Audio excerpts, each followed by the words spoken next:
ni vlog and I just wanna share with you yung pinaka-recent kong realization. Napakahalaga na we learn new skills to improve ourselves because improving ourselves is part of pursuing success. Kaya inattendan ko talaga itong basic accounting seminar when I was given the opportunity together with the representatives of different cooperatives here in Lipa, Batangas. I know math and accounting can be intimidating kaya nga hindi ko yan inintindi masyado nung college.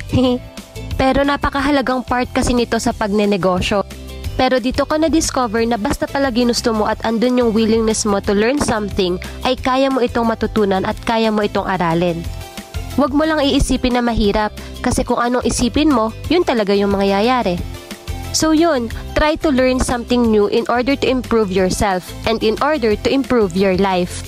Ang key, let's just love self-growth and putting value to ourselves. Thank you nga pala sa